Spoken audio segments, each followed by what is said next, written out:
Hello everyone, welcome to MS Virtual Digital Banking Trip. This is Sumit Kariwala, India Bank's analyst at Morgan Stanley. I'm glad to host the next session with HDFC Bank. We're joined by Mr. Srinivasan, who is the Chief Financial Officer of the bank. He joined the bank around 2 years back, before which he had a long stint with Citigroup for almost 27 years and has held various regional and global leadership positions in diverse geographies such as Singapore, Hong Kong, New York. We are also joined by Mr. Parag Rao. He's the country head for payments, consumer finance, digital banking, and marketing at HDFC Bank. Mr. Rao joined the bank in 2002, and under his leadership, HDFC Bank has grown to become the market leader in payments business and has retained this position over the years. Uh, we also joined by Mr. Ajit Shetty, who's Vice President of Investor Relations. Please note that this session will be of 50 minutes long. We'll start with some opening remarks by the management on their digital strategy, post which we'll take some questions from investors. A standard disclaimer before we start. Please note that there are participants in this session, unlike me, who are not from Morgan Stanley Research, and their views can differ from those of us. Without further ado, I'll hand it over to HDFC Bank management. Srini, over to you. I think so you can help us articulate the digital strategy, and then we can have Parag talk about the payments leg in more detail. All right. Okay. Perfect. Thank you, Sumit, for this opportunity, and also take the opportunity to thank all the participants for joining today. It is a privilege granted to us, and we appreciate that. The way we perhaps will get started, Sumit, is in order to talk about digital, we should get back to some roots in the sense that we should talk about the evolution of digital. Where we are now, then the digital 2.0, I'll take everything few minutes, couple of minutes, 2-3 minutes each, right? Then digital 2.0, what it means and where we are.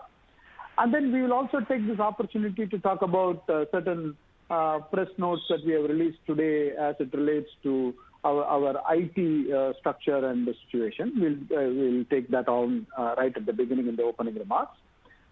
Then we'll have Parag Rao talk about one broadly digital, again, certain ecosystem platform-related matters, as well as the payment systems and all of that. He heads all of the digitization as well as the payment processes. So he will give a business overview on those, and then we'll get back to you, Sumit, on that, right? So that's the kind of a structure we'll follow. Now, in order to get the evolution context, which we have said in the past, but just to recollect in 2-3 minutes, this dates back to maybe 2014-15, when the senior management, MD, and the team visited Silicon Valley, met several Silicon Valley players, and found out that the fintech revolution is there, happening in a grander manner, and is there to stay and will be disruptive at some point in time. And so, that is the genesis for thinking about how we should be the first-class digital bank, right? Disrupt ourselves rather than letting somebody handle us and tell us what to do. How do we disrupt ourselves? Play a champion-challenger type of roles, which even today I will tell you how we are playing that, because the existing one, think about them as champions, and then the challenger, which comes in within the bank, that tries to challenge to say, why not this approach, and so on. And then it transcends all the functions, all the verticals, and the product groups, but we'll talk about a few. That's the genesis of how things happen, right? And then the thought process went to defining how do we take this across and define it for implementation. Then that's where the 8 customer journey definition came in, which is address it through these customer journeys of save, pay, invest, borrow, shop, trade, insure, advise, right? So across these kind of broadly, all of everything that somebody wants to do in a bank falls against these 8 customer journeys. And then how do we now make digitization across these customer journeys? That's when several things came. I'm going to touch upon one or two, a few of them, which is the back-based implementation that we had in 2018 was one such event in terms of trying to rethink and remodel. We were one of the first banks to have digital banking. But then the back-base was a revolution in a different sense, trying to give customer different experience. So that was one thing, right? And then we had, in order to get that from a lending side, while the Backbase takes care of transaction type, savings account, and so on and so forth, card types, then from a loan side, you think about the 10-second loan as one innovation journey that came about, which until today cannot be replicated by anybody. The reason for that is there were certain ingredients to put in place. When we talk about digital, it is not about what the customer touches and feels on the outside, which is 10-second loan. Somebody feels that I touch it, I get it within 10 seconds. But it is what happens behind it, including the digital account opening process, the DAP journey. So that means it's very, very elegant in the form of how you bring the customers in through the front end. Then the analytics engine, which the data warehouse that we have, which is one of the oldest and as of today, 20 years richest in the country from many bank point of view, the analytics engine that drives all of these decision making. And to some extent, we also have AI, and they'll talk about digital 2.2, where that is taken to different level of scale. And that is what drives the 10-second loan. Then you got the loan against shares or the loan against mutual funds, which is a single click. How do you get that across? Then that is from the, then we talked about the virtual relationship management again, which is how we cannot afford through cost and various other logistical, we cannot afford to have the 60 million customers that we have serviced through physical RMs. And we have seen where there is an RM, that is a relationship management approach to banking, the kind of an engagement of the customer and the revenue is multiple than if you don't. And so born out of that was the virtual relationship management, again implemented 5 years ago, and we're taking that also to the next scale in the digital 2.0. But in 1.0, that was something that we started and scaled up to 6 million customers, 7 million customers operated out of that. Then these are, think about, then we got the chatbot, the EVA chatbot that comes on, enabling customers to type in a query and get the answers and so on. And then you got on the payment side, the Smart Hub and the Smart Buy and the Pays app and so on that goes with it from a pay point of view. Then comes the wholesale banking, where through the API process and host-to-host integration with various corporates, which has stood in the last 2 years, which has stood us very well in the last 6 months during the COVID period, or even before the COVID period, last 4 quarters, where when the banks want to look for, when the corporates want to look for banks with good amount of capital and good amount of liquidity, can immediately switch and do preferred banking with us, right? And that's part of the API and host-to-host integration, where right from lending to trade automation to FX automation, so sitting in their office through their host process, they can simply do an FX transactions with us, right? So all of this part of the CBG corporate banking. Now, on the SME side, the digital processing enabling us to bring in new customers by the day and going into deeper geographies. And again, when we talk about SME digital, we are also talking about how customer documentation as well as the kind of an algorithms that run to analyzer, that the analyzer that determines what sort of a relationship this is going to be and how do we cash flow based analyzer that can get a lending across to SME. So that is also part of the digital 1.0 that we have done. And the insurance advisory that goes with it, where we have the advisory coming. Then comes the CSC digitization, where we said semi-urban and rural, and that also enabled through digitization, because you know that the diverse geography, if you start to operate like a metro or an urban type of branch in all of these places, then it is going to be exorbitant and it's not going to be viable from a cost to income point of view. So the CSC with a network with the Information Technology Ministry's output of CSC, where we networked and through their computer processes sent the lead, and about 1 lakh of them we have who are business facilitators. More than 12,000 of them we have already signed up as business correspondents, which they can do as much as a branch can do. So that is part of that network of where we did digital 1.0. Then we started many things in the digital 2.0 space too, as we came into late last year and this year. And COVID accelerated a few of this, and where we went live with the Insta account opening, right? We had the DAP journey in 1.1, and we need to improvise more on that through the digital 2.0, the Insta account, which went live in April, and so that was part of the sustenance of the account opening even through the COVID period. And the video KYC that immediately followed the instant, because naturally through the COVID period you need certain things to supplement.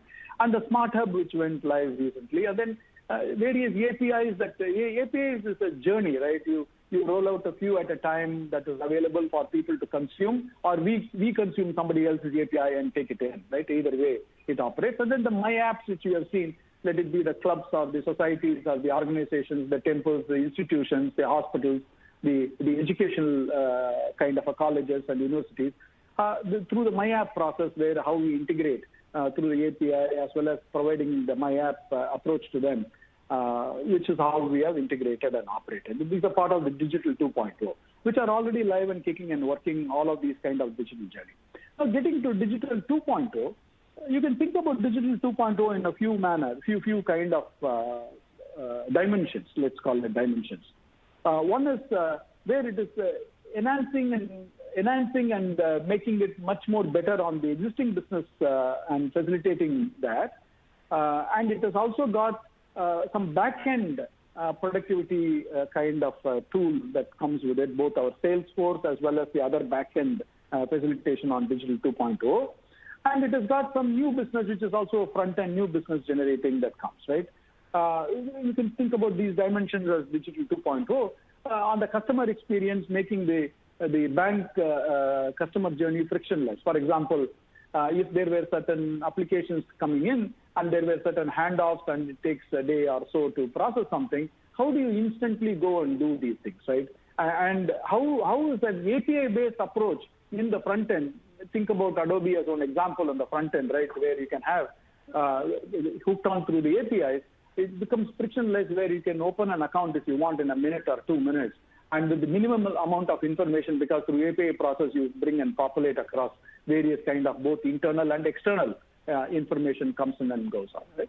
And then there are several other applications on the customer enhancing journey in Digital 2.0, which are in the pipeline, including rural, or including the kind of call it things like customer experience hub, where across various channels where you can try. And all of this again through enabling through APIs, and the analytics and the underwriting capability also taken to the next stage. That's part of what I may call about the existing one, but enhancing all of them, taking it to the next stage to support these. Because you do need, when you want to cut the turnaround time and give that kind of a frictionless journey to the customer, you need to support all of these with that back-end analytics and the AI engine supported, which is what part of the 2.0, we are in several stages of getting them in, right? And then there are some kind of internal workspace, employee experience, right? One app or the Salesforce unification, omni-channel experience for us, which is an RM or a virtual relationship RM or a phone banking RM or any kind of person. How do they have a single approach? Look at the same customer kind of a transactions, and same customer narratives are available. Customer can hop from one channel to another channel, but get the same experience because the RM at the other end is accessing the same back-end experience to provide the same kind of answers and same kind of solutions. That is part of another journey that we are trying to work on, but which is a back-end, right? The customer doesn't have visibility to that. It's an internal Salesforce visibility. Then another back-end is also, refurbishing and getting to the next generation of the data warehouse, because as I told you, we have a data warehouse for a long time, one of the largest and the most depth data in the country, and we are getting that to the next. And then same with the Backbase and FlexCube, getting to the next version, call it the upgraded version of digital banking, which is the internet banking or the mobile banking type of processes, which are enhancing what we have existing, right? Then comes the other one, which Parag will talk much more detail, is the building the ecosystem model. Let it be the health first or the trade first or the auto first or whatever, right? All of them, and the payment kind of a processes and ecosystems. Parag will dwell deep into it, but that is the kind of another Digital 2.0 that goes into it, right? Then for all of this, the 2.0 also includes two more things. One is establishing a kind of a focused organization itself to address the technology. So that means you don't burden the existing, since you are now rethinking and reimagining the entire journey through these kind of a customer experience model and taking to the next stage, then how do you bring a new organization? Kind of a digital-only IT organization, digital bank-only IT organization type of, right? How do you drive into that aspect of it? That is part of people enhancing skill sets and bringing in more both quality and quantity, the right type that addresses and drives this, so that we look much more nimble and we are actually delivering in a much more nimble manner, because that's what is called for. Once you touch upon some of these technologies that I touched, the turnaround time to make changes on the fly, it has to be today you think, tomorrow it is delivered and customer is able to touch it. That's the kind of experience. So how do you build an organization also of people and processes? That is part of Digital 2.0 too.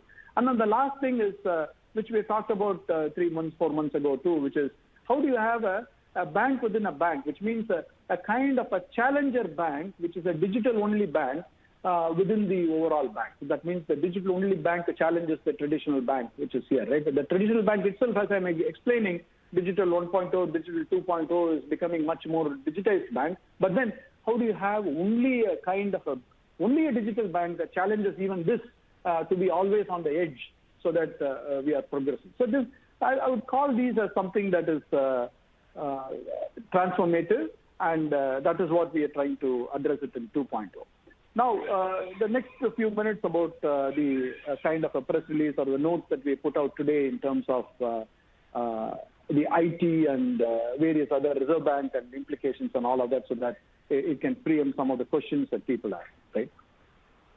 You know that we have had, unfortunately, we've had a few downtimes over the past 2 years. One we had in November 18, and the second we've had in December 19, right? And there have been internal, external people who've been involved looking at the root cause and creating remedial action, and we are for most part done with that, and that includes RBI looking at the root cause as soon as the incident happened and giving recommendations, and we implementing corrective actions to overcome it. And they are all different. That means it's not a repetitive issue, but one issue is not connected with the other, but then there are a couple of issues that we have had, which has caused downtime, right, for a few hours that has not enabled customers to do their regular transactions. Now, as we were mostly done with those kind of remedial actions, and we were hoping the Reserve Bank will come and review it and say, okay, we have done, and if anything more, they will tell us. Then another unfortunate incident happened on November 21, where we had the power outage. Completely different, right, from the left field, a completely different matter. We have a data center which is an outsourced facility, in the sense that the facility is managed by a third party, but the processes and systems are ours, right, that operates there. And then there is a state power grid, the two sources of power grid, two grids, one under maintenance for the weekend, the other one was functional but failed. And then there is a third backup, which is the generator that had to go. The generator normally switches on to automatic, but particular day it didn't switch on. And then there is a mechanic, the technician who goes, which is again part of the outsourced data center facility manager who goes. And then to switching on the switch, there was an error in switching on, right? Manual error in switching from automated to manual. And that caused a disruption for a few hours, where the businesses were, the customers were not able to access or do transactions. So that was the pain point that triggered one more round of Reserve Bank review and the actions and etc. And that is what culminated in what today we put out as broadly. One is that Digital 2.0 new business generation activities we will not launch, and if there was anything imminent, it will not happen. There is, as I described, some of those Digital 2.0 activities, they are more strategic in nature, and these were temporary. These RBI has given certain things to not to do. They are temporary in nature. One is do not launch Digital 2.0 initiatives, which are new business generating initiatives, right? So that means we will wait for RBI to look at it, review and approve before we get on with those things. The second one is the new card acquisition, right? Bringing on new card customers on books. So he said, wait, don't bring any new card customers. So these are the two things. And then we'll have to review the root cause of what happened and take the remedial action. And then RBI will come and look at it and say, you seem to have taken all the actions, and then say, go. And this is deemed temporary, and it's written as temporary. And so we believe that in a short order, we will complete it in terms of what we need to do, and invite for another inspection and a review, and thereby get us moving to business as usual mode on all of these. And what it doesn't do is that all the existing customers, existing transactions, existing products, none of them get touched, which means we can have a new personal loan, we can have a new auto loan, new corporate banking customer, new corporate banking loan or SME, anything we can have. These are the two things that I talked about, that you don't bring in new card customer and you don't bring in new digital 2.0 technology to implementation, which are business generating. The 2.0 initiatives which are purely back-end or facilitation, employee facilitation, Salesforce facilitation, those are not new business generating. They are facilitation, progressing more higher productivity and better management and customer experience and so on. So those are all right. So new business is what we are talking about. And the second thing is that we continue to develop. There's no stoppage or prohibition to say even 2.0, don't develop, nothing like that. We continue to develop all of them. We continue to bring people into even the technology organization that I talked about, which is the next generation of technology organization. How we do, we continue to bring people to it, and we can continue to develop them, go through the UAT, test it, and be ready for implementation. And then as these kind of inspections happen and they clear it, then it can go for a line. So that's what, in a nutshell, we can think about. Today morning, what we talked about. Again, same, the next generation of mobile and next generation of internet, we will hold back because that's part of 2.0. We will hold back on that until all the inspection, etc. are done. But it doesn't affect any of the existing mobile banking, existing internet customers, usage, product, services, functionality. None of that is affected. So that is how we have deemed as not material, because these things are more strategic. A quarter here, a quarter there, it doesn't make a difference. And these are temporary in nature in terms of how we think about and how we will overcome by taking those remedial actions. With that, maybe I will stop and I will request Parag to dwell a little more deeper onto a few of those, both the ecosystems and the payment processes and etc. And then from there, Sumit, you can take on from there. Yeah. Hi, thank you. Hi, am I audible? Yes, Parag. Hello. You're audible. I'm audible. Okay, hi. Good afternoon, everyone. Thank you, Sumit and team. And thank you to all the participants. As I said, appreciate the opportunity to speak to all of you. And thanks, Srini, for setting the context at a bank level. I'll drill down a little more into the payments business. So starting off, we're very clear. As I said, we're dominant in the payment business, and the endeavor is to continue being dominant in the payments business, including adding elements of digital. And I'll talk to you a little bit about where we're talking. There are multiple parts to our payment business. There's the entire issuing side, credit cards being the largest within that. And there's the large acquiring side, again, a very strategic investment and business for the bank. There's a consumer finance leg also to the entire payment business. But fundamentally, the three key pillars which we're focusing on, and we continue focusing on, is obviously the ability to drive scale into the business. Payments business is about scale, and scale brings about obviously clear benefits in that you're addressing all the relevant target segments which the bank wants to, and that strategy is in sync with our larger retail banking strategy.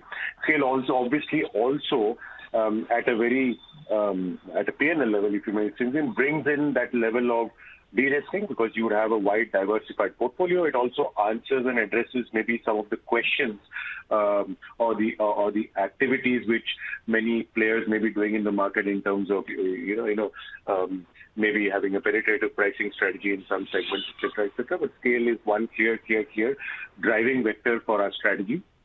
Okay, that's number one. Number two, we've always maintained that, and we continue to maintain that, because early on in the days of our payment business, we understood that customer engagement, a thing which Srini alluded to very strongly, customer engagement, which means post-acquisition of the customer, what does the customer do?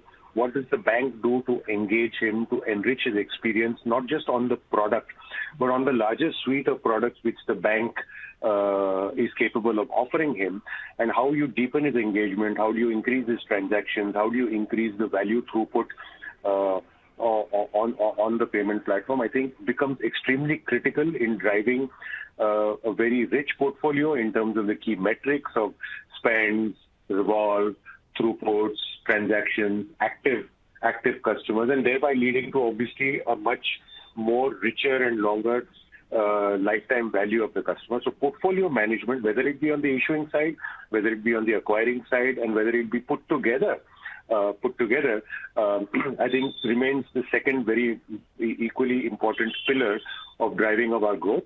The third pillar clearly is our approach to the market, which is a combination of platforms, partnerships, and alliances. And this is where we sort of get into and very relevant to the current environment where you see a large number of newer players getting into the payment space beyond just the conventional banks or the processors, whether you call them fintechs or whether you call them large merchants or TSPs. You can put in many other labels, but there are a lot of new players coming in, each one bringing a set of competencies, either in terms of UI UX or in terms of brilliant platforms or in terms of penetration into some segments, etc.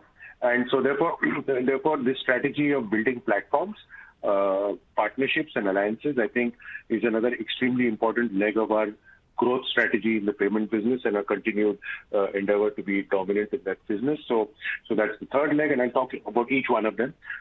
I think the fourth obviously is product, keeping on enhancing product using digital, and the second leg of that piece, the other side of the piece, which is not typically visible, is ensuring that we continue digitizing our entire back-end processing platforms, our underwriting platforms, so that you're able to deliver in a very cost-optimized manner, very seamless manner, products and services to a vast geography through especially the digital means which we're talking to, and also including to the partners which we sort of handle.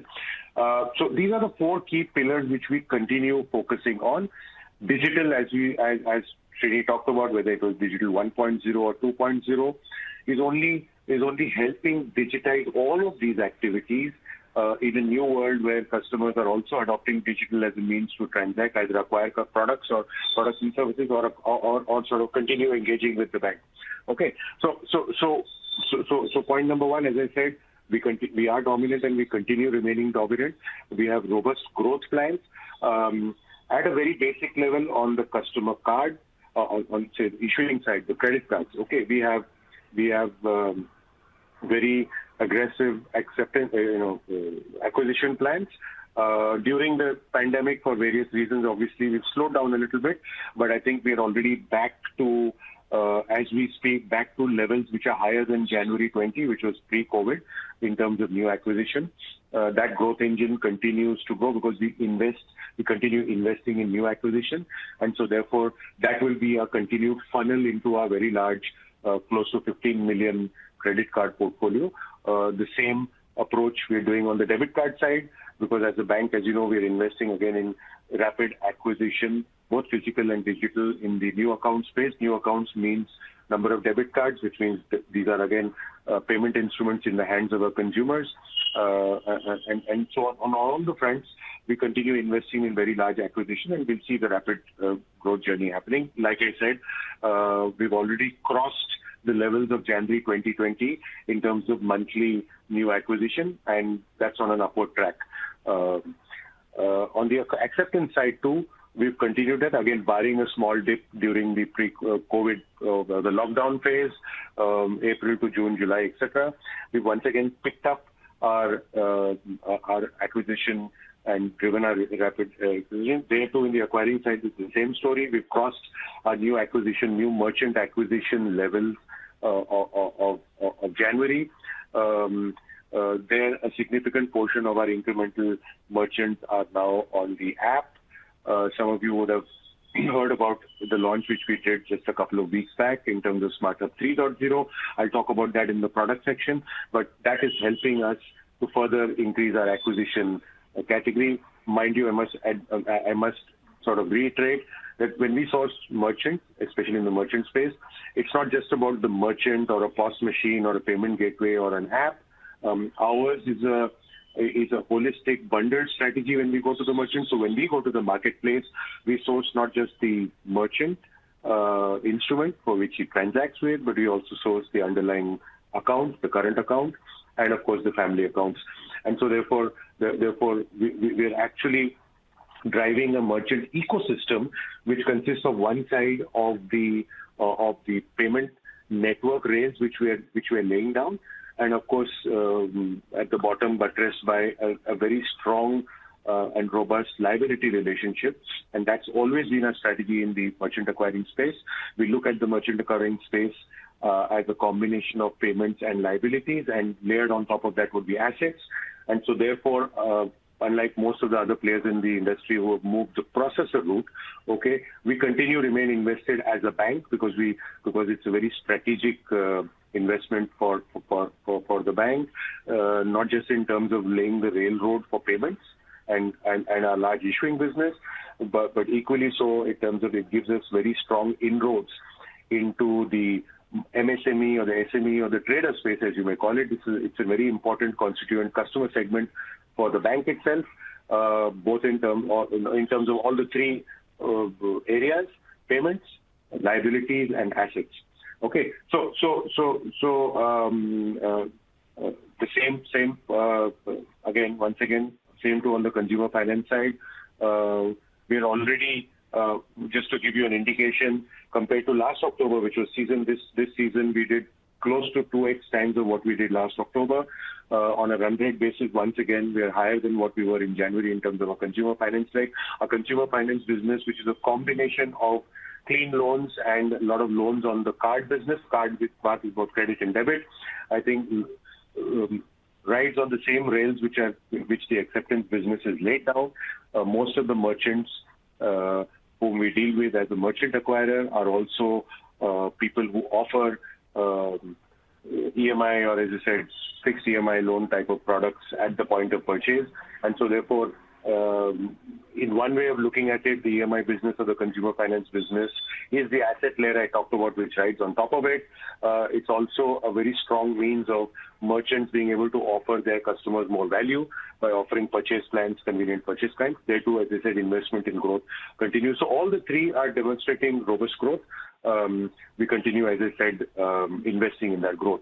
In terms of portfolio, moving to that leg, Srini alluded to a lot of investments which we have done for many years in terms of the deep data mining which we do, the data warehouse, positive investments in artificial intelligence, artificial investments in deep analytics, customer analytics, and and because of the size of the business, when you add these skill sets with the deep, rich data which we have within our own ecosystem, I think it makes for a potent force for us to actually have micro-segmented offers right down to the level of one merchant or one consumer, understanding his business, is a customer's behavior, not just in payments, but also across the larger banking relationship which you would have, and therefore helps make our customer portfolio management, or in other words, in layman's term, a customer marketing that much more sharp and very focused. And we continue driving that. So as I said, deep understanding of analytics, of customer behavior, using analytics, using data, using a combination of data across multiple points in which a customer uses with us, and then converting them into very sharp, focused, micro-segmented offers based on propensity, leveraging our merchant network to get the kind of offers which a customer may want at his or her place of residence, say in deep geography or online. All three put together make for a very strong and powerful strategy of customer engagement. The clear focus is on how do you continue engaging the customer on a more frequent basis? How do you ensure that the customer keeps on coming back to you to use your instrument? How do you ensure that the customer keeps on deepening his relationship and enhancing his relationship with us? Becomes an extremely very large focus area. That's one of the reasons why we drive probably one of the best portfolios, not just in terms of customer engagement metrics, but also in terms of credit metrics. So I won't get into that area, but the philosophy is essentially the same. Of once you get a customer, engage him from day one throughout his life cycle and drive a lot of portfolio activities. So that's the second very important leg which we continue seeing. Coming to the third leg where we applied I talked about partnerships, alliances, etc., etc. Clearly, in this expanding world with new partners coming in, and of the likes of, on one side, you have the Paytms of the world, you have the Geos of the world, you also have the large merchants, if you may call so, the Amazons and the Flipkarts of the world. You have the large fintechs, the Facebooks, the WhatsApp, the Googles of the world. Okay, and then you have a large number of TSPs, if you may call so, them multiple names, working, whether it's the BillDesk of the world, whether it's the Razorpays of the world. These are many new categories which are coming. Each one of them are investing both in the physical space and in the open space, but fundamentally offering platforms, offering deep insights into customer segments and a variety of other efficiency tools, etc. We've clearly included as part of our growth strategy strategic partnerships with players, players who bring to the table either one or more of the two, which could be, as I said, acquisition capability, strong digital platform capability, good UI UX capability, processing capability, segment dominance. As I said, it could be a combination, one or more of combination of these three. The bank brings to the table, quite obviously, a very large existing customer franchise, which is profitable, which is deeply engaged. It brings to the table, once again, a large physical distribution. It brings to the table very strong underwriting capabilities. It brings to the table very strong data analytics and customer insight management. Put together, we do believe partnering, choosing the right kind of partners helps us, as I said, add to the growth engine, which I talked about in the first pillar. It also helps, obviously, brand salience, because strong partnerships and alliances with good brands, HDFC Bank being also one of the leading brands in India, I think sends a very strong message, confident message to consumers, saying that here are two strong partners with strong brand values, bringing together you maybe a combined financial services and say the area in which the partner is strong in, to bring you value to the table. I think the essence of the partnership exactly is that if both mutually benefit, I think it really makes for a win-win game, and we can offer therefore much more stronger, larger partnerships in the marketplace. So partnerships and alliances will be one more leg of our growth strategy. We're convinced that it's an era of partnerships, not just for the reasons also I told you, but also for reasons to say that classical marketing or business strategy, which is stick to your knitting. We don't know as a bank. We have our competencies. We are also clearly aware that we may not be able to emulate and be the best in class in many other competencies which are required in today's business. That's where the partners come in. If we can meld together the competencies of both the partners, I think it makes for a great win-win situation. It also, I'd like to talk to two more parts of this particular strategy. Platformization, I think, has been a strategy for the bank over the last at least 6 to 7 years. We've created brands like SmartHub, SmartBuy, Festive Treats. These are platforms, and the core philosophy of this platform approach to the strategy versus isolated standalone product strategy is that we can bring the full suite of products and services which the bank offers onto that one platform. That platform also, and therefore a customer can avail of the entire suite of banking products onto that platform, and that's the philosophy if you observe in SmartHub as a platform. The platform also gives very simple, easy onboarding capability or integration capability for merchants or consumers to get on board, and so therefore the entry barriers are lower. Third is it brings to the table a lot of the other ecosystem benefits which we can sort of build to it. We're able to add what we call value-added services onto the platform beyond just banking services, which help the customer or the merchant, whichever be the case, actually sort of get either the best deals or enhance his own business capability. So platforms, therefore, is the philosophy which we've sort of adopting, and we'll continue seeing sort of more efforts in terms of platformification approach to the marketplace rather than just a product approach. 2-3 years, the names I mentioned, I think are doing pretty well. The festive treats, for example, which you just now saw, again, is doing very well. We've brought together our ecosystem of merchants and issuing partners together so that customers get the best deals and the merchants see a large number of footfalls. That's the core objective of the platform. So platforms is good. The other strategy which we are talking about, not just in the banking, in the payment space, but also across our other retail asset spaces, what we would call banking on the edge. One facet of this banking on the edge would mean that if I have a merchant partner who's strong and who enjoys strong brand names and a lot of customer footfalls, how can I enable the payment platform which I have embedded in that merchant, let's say, to be able to offer additional banking services through the digital API route to the customers who walk in. Example, just to give you an illustrative example, if the customer of mine, a merchant of mine has, say, a digital POS or a touch screen based Android POS machine, which accepts payments in all forms, whether it's wallets or tap and pay or what have you. It also offers financing facility, which is through the EMI route. But can that customer also interact at that same terminal and say, take a temporary limit enhancement on his card through the API route? Depending on the type of merchant, can I offer, let's say, a fixed deposit or other such banking products at the same time? Can I offer him an extended warranty product going beyond, as I said, his payment transactions on the same terminal, again, through APIs? So these platforms and partners, when I bring them together, form a very strong base for our banking at the edge, whereby we are not just talking of just the physical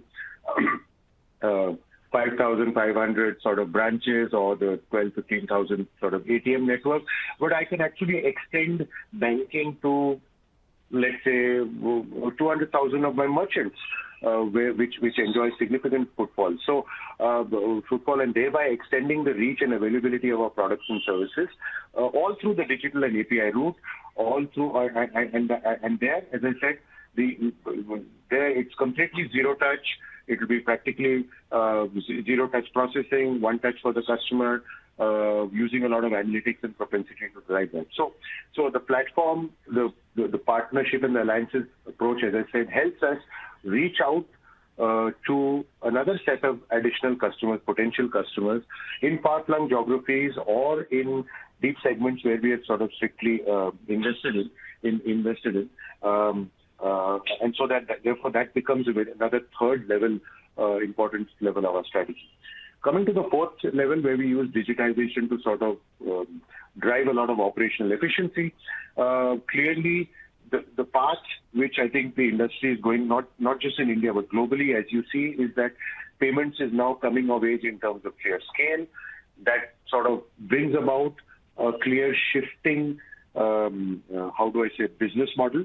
You may work so therefore with scale comes the business paradigm of saying that how do you bring about scale? Number one, how do you look at the business through, say, lower unit revenues or lower unit profit, but actually grow your profit pools through significant and rapid buildup of scale. Okay, and that's where cost and cost optimization, ensuring that there's a seamless journey, ensuring that you sort of squeeze out hops or impediments in the conventional processes which we drive. Digital comes in. So digital, we're very aggressively digitizing a large portion of our customer journeys behind the scenes, which the customer not only touches but also behind, to do processing, to do remote sort of underwriting, quicker underwriting, all in seconds versus the other. And that obviously drives a lot of two things, as I said, a lot of efficiencies. It also helps extend your products and reach and drives and becomes the core engine of driving the platforms, which for example, I talked about, wherein that platform is then ubiquitously available to any customer 24/7 by 365, anywhere he wants, in whichever form factor he chooses to factor on. But it's powered through sort of digital APIs at the back end, bringing in different partner offers melded in a file. So that's the fourth leg of our very strong continued strategy to grow in the dominant space. Put together, as I said, gives us a lot of confidence that as we continue growing, we'll continue remaining dominant in this payment space. I'll pause here and sort of take it on to the next stage in case there are question and answers on either part, what I said or Srini said. Sumit? Yeah, thanks a lot, Srini. Thanks a lot, Parag, for your detailed opening remarks. I've got a lot of questions from investors. What I'll do is I'll bunch the question related to the press release today, and maybe I should start with that. So there are 2 or 3 questions. I'll do them one by one. So first question is, have there been any data breaches as a result of such outages? No. Okay. The second question because is, none of them are to do with that. What happened in the latest one was a power outage. So that means the systems were not available for processing. Right, a customer is trying to get in to do a transaction. The systems were not available for a few hours in this particular facility that we had for 21st of November. Then the other 2, which is the December 19 and the November 18. It had the mobile banking was down. People were still able to do internet banking. So if you go to your computer and log in and you can do. The branches were operating perfectly all right. All of the other transactions, the corporate banking transactions, all of them were perfectly okay. The mobile banking was down. December 19, November 18, for different reasons, not connected reasons, different reasons. And then the latest one was the power outage. Got it. The second question is, one is very clear with respect to what happened on power outage in November 2020. The earlier 2 events, what was the real issue because of which there was an outage? In terms of technicality, I know perhaps I don't know whether we want to go into which part of the hardware or the network or the security systems or whatever is the component that goes into various processes. Some of them failed, right? That was the problem. And that is one of the costs. And we've tried to remedy it through several processes, that is redesigning some of the process workflows in terms of how the system works. And we've also added more capacity to see maybe it is the throughput and certain kind of, there are bottlenecks in perhaps the several stages. When a transaction comes in, it comes through the network into the security layer and then hops across several layers before it goes to the servers, right? And then where the applications are hosted and customer database is available. So we've tried to solve various things to see what can be one of the causes. And there is no particular clear-cut thing, but we have analyzed through technical expertise in terms of where we need to augment capacity, we have. Where we need to certain version changes or upgrades that we need to do, we have done, right? Compatibility issues, if there are any, we resolve.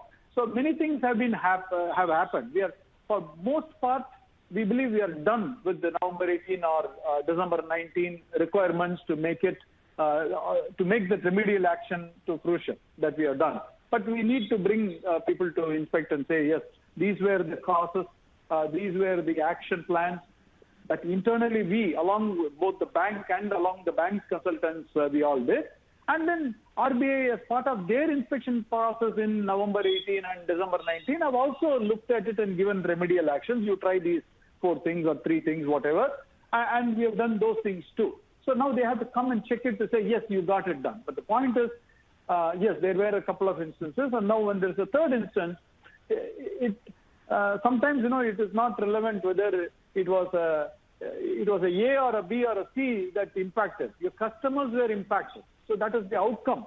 That is what the central bank looks at. Say there could be very disparate reasons that caused your 3 over a period of these 2 years, 3 instances of issues over a period of 2 years.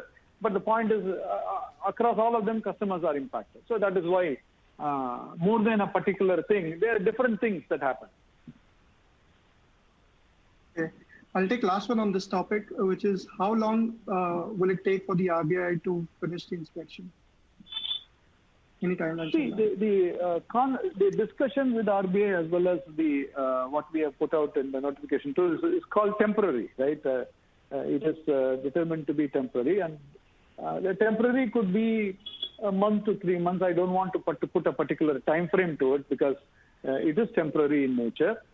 And as time goes by, we believe in a month's time that we would have done what we are supposed to do, and then invite for review and inspection. Thereby, from there on, it takes up the role of reviewing the kind of a capability enhancement has happened, and actions are robust, and thereby good to go. So time will tell, but it is called temporary. Very clear, Ashwini. So I think I have time for one more question, and I'll have that for Parag.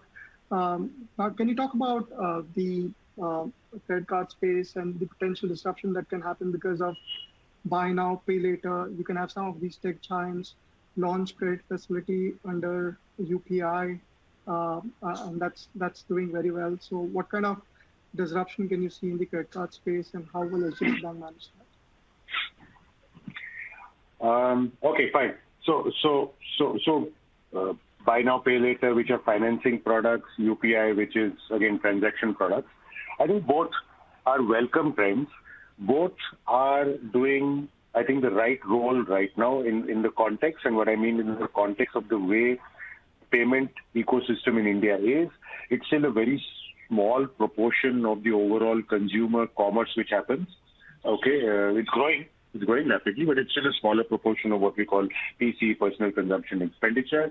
And so both the efforts of multiple players in the lending space, though smaller yet, but UPI definitely, I think, is helping expand the marketplace. What do I mean by that?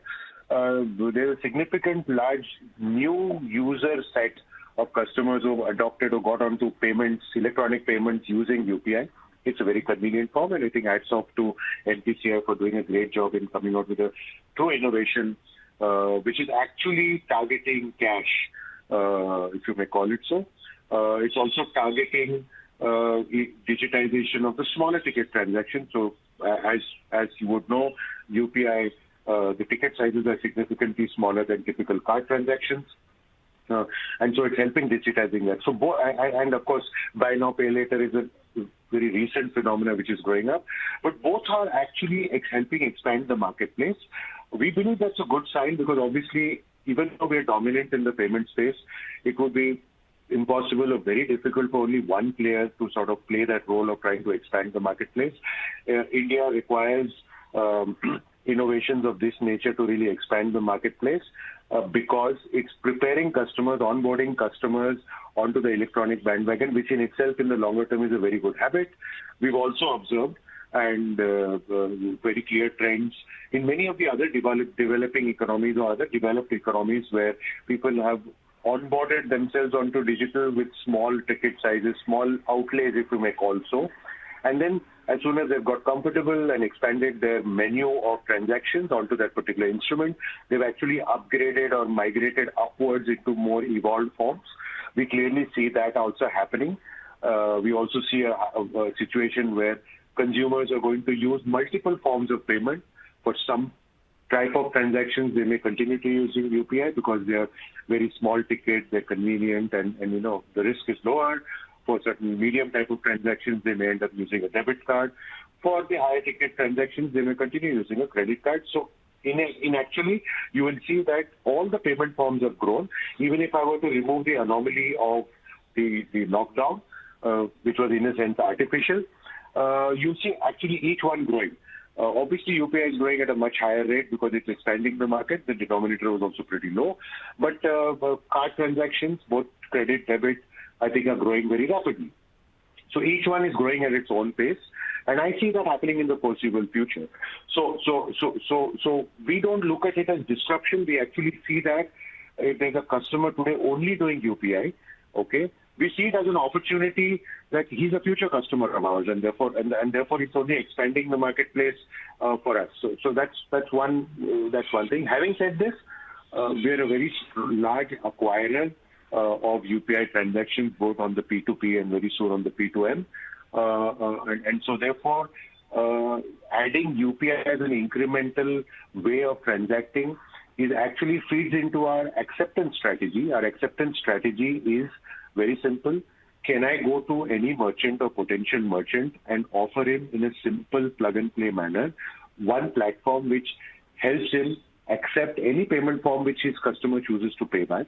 And so therefore, I accept all cards, I accept all franchisees, all networks, I accept wallets, I accept UPI, et cetera, or any other new payment form which comes in. So we are deeply engaged with many of the players in the marketplace who are large, and we acquire a lot of the transactions for many of these players in the marketplace. So UPI is also a very integral part of our growth strategy, especially in the payment space. Exactly the same logic which is happening in the buy now, pay later space.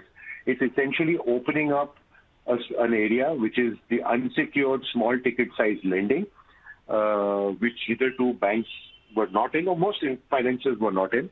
Okay, it's convenience loans available at a point and purchase, available on 2 clicks of a button, etc. And we too have our FlexiPay product, which is actually doing very well. We're again riding and using that product, riding on our merchant acquiring rails, riding with a lot of our merchants who we partner with, whether it's the Mintras of the world or whether it's a PayU, Naspers of the world, etc. And this exactly targets the thing. So in this space, as we do believe, more number of robust players coming in will actually expand the financing market or funding market, if you may call so.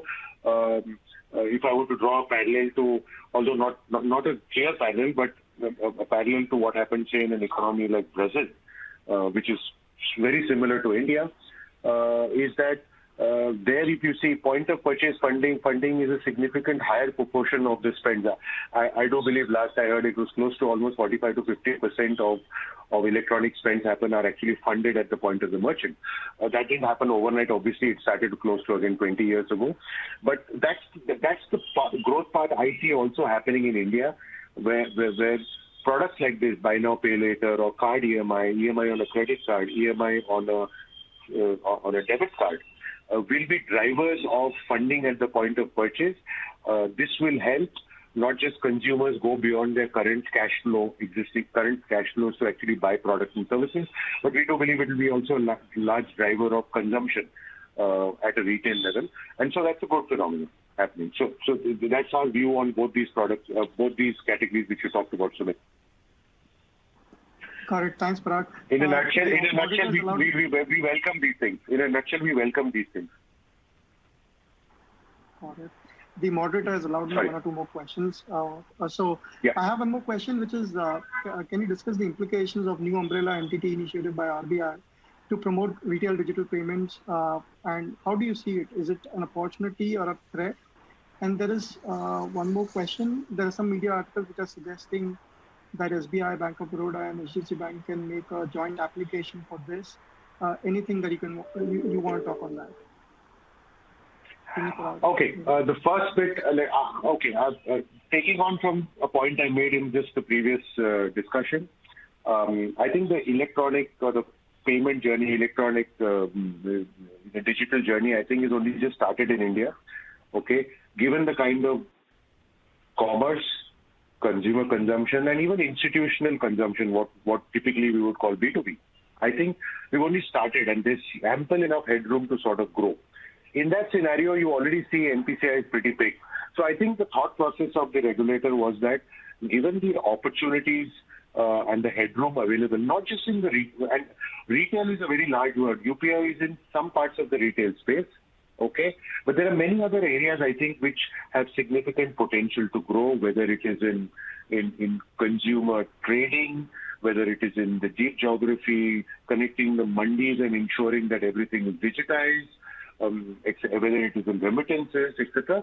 There are many other large players, etc., large places and opportunities to grow, where I think RBI, the way it looks at it, is that there is a need for having, again, platform and infrastructure entity coming in and doing exactly the role which, say, NPCI did to expand that marketplace and drive explosive growth in many of these areas. Obviously, all of this is in the direction of what was set out, a couple of years back with demonetization, which is Digital India. So I think the thought process was that there's ample enough space for maybe 1 or 2 more entities to actually offer unique, disruptive, we will also innovative products and platforms to drive the digital agenda of India. And I think that's where the whole genesis of NUA has come in. I think they've thrown it open to a large number of participant players in the existing ecosystem, whether it be banks or whether it be players. They put down some conditions, etc. And so we look at it as a very strong opportunity to grow the overall electronic pie, or the digital pie, if you may call it so. You have examples in China where beyond the banks, you have the Alipays and the Tencent, which single-handedly grew. Hello? Yeah, sorry, there was some. Yeah, so that as example, I think India is going in a much more balanced and democratic way. And so NUE, we welcome NUE. I think it will only help grow the payment ecosystem in India, and it will help obviously all the players and of course the consumers, of course, because it will drive a lot of innovation in this space. On the second question, may not be able to really comment upon it. We are interested. We're clearly interested. We are talking to many players. There are many players who have also shown a lot of interest. But right now it's in discussion stage. Got it very clear. In the interest of time, we'll have to stop here. Thanks a lot, Srini. Thanks a lot, Parag, for all your insights. Thanks, investors, for dialing in. Thank you. We'll stop here. Thank you.